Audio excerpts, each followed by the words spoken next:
Ici à l'UNESCO, en marge de cette belle Université de la Terre, sur un thème vaste et central, faisons changer tous les climats. J'ai le plaisir d'être avec Bertrand Swiderski. Bonjour. Bonjour. Vous représentez le groupe Carrefour. Juste une réaction sur ce thème, faisons changer tous les climats. Qu'est-ce que cela évoque pour vous? Le sujet climatique, c'est un vrai sujet, c'est un vrai défi, et c'est un défi pour tous. Ce n'est pas un défi que pour les entreprises. Et je pense que c'est un thème qui doit être adressé ici, aux universités de la Terre. C'est un thème de la société civile. Et d'ailleurs, vous savez, Carrefour, nous sommes engagés à réduire de 40% nos émissions de CO2 d'ici 2025, avec une échéance un peu plus longue de moins 70% d'ici 2050, ce qui montre bien que voilà, c'est un sujet pour Carrefour, pour la société civile, et ça donne bien du sens d'être ici aux universités de la Terre. Et c'est toute l'année, c'est pas juste évidemment pendant une période. Toute l'année, le groupe Carrefour s'implique. S'implique de quelle manière? Vous avez plusieurs leviers d'engagement, j'imagine. Alors, si on pouvait en citer juste quelques-uns. Voilà, il y a plusieurs engagements, mais l'engagement numéro 1, c'est l'innovation.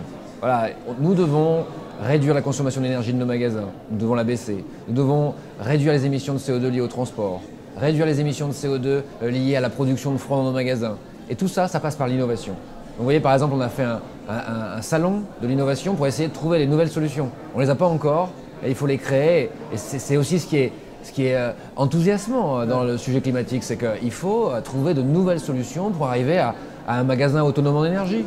C'est notre rêve pour l'année prochaine, un magasin autonome en énergie. Ce serait quand même C'est un rêve réalisable. C'est un rêve réalisable. Ouais. Aujourd'hui, c'est réalisable. Aujourd'hui, on a des équipes qui y travaillent, on a des équipes de la supply, on a des équipes de transport, des équipes de magasins qui cherchent à trouver ce magasin autonome en énergie. Je vois une pomme.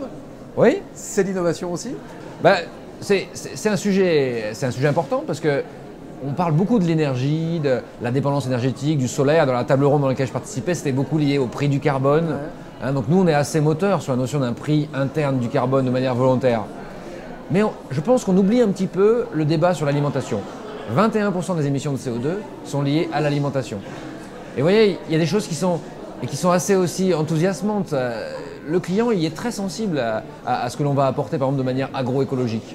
L'agroécologie, vous savez, c'est faire moins de traitements, aucun traitement après récolte, supprimer peut-être la médicalisation dans les filières alimentation animale, etc.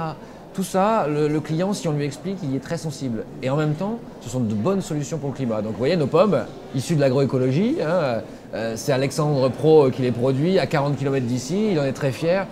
Et tous les jours, je déjeunais avec lui cette semaine, tous les jours il essaie de trouver des méthodes favorisant la biodiversité dans ses vergers, etc. C'est assez enthousiasmant et notre client le sent bien. Qui dit alimentation, moi ça me fait penser à un autre thème très très impressionnant et très dur à cerner, le gaspillage. Comment vous, Carrefour, vous appréhendez ce thème, ce sujet du gaspillage? Alors là, vous avez raison, un tiers de la nourriture qui est produite dans le monde n'est pas consommée.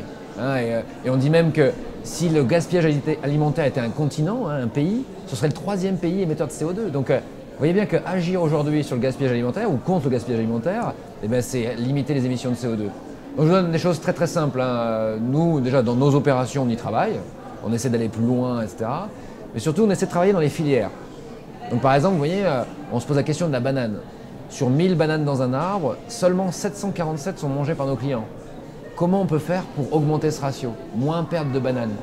Et par exemple, vous voyez, dans nos magasins, on va encourager nos clients, on le fait déjà en Roumanie, à manger des bananes plus vertes. Quand elles sont plus vertes, elles vont durer plus longtemps. Et là, c'est de l'accompagnement sur le long terme. On accompagne un peu nos clients à comprendre, à trouver des bonnes solutions. L'ananas aussi plus vert, il durera plus longtemps. Vous savez, la banane, quelquefois, elle est toute seule. Les clients ne nous en veulent pas. Vous voyez, dans un rayon, une banane toute seule, les clients n'en veulent pas. Pourquoi ne pas les remettre ensemble, faire un prix dessus, etc. Enfin, on doit trouver, on doit innover aussi, c'est pareil. Ça va être beaucoup d'enthousiasme, d'innovation pour essayer de trouver toutes les solutions pour réduire le gaspillage alimentaire. Vous paraissez plutôt optimiste. Oui, de toute façon, mon message, c'est aussi qu'il faut l'être. Il faut de l'enthousiasme. C'est pas uniquement un sujet dramatique. C'est un sujet sur lequel on a besoin de personnes inspirantes, de personnes innovantes qui trouvent des solutions, des vraies solutions aux problématiques, comme le gaspillage alimentaire, l'agroécologie et aussi la réduction de la consommation d'énergie, les énergies renouvelables. Tout ça, c'est devant nous et on a tout à construire.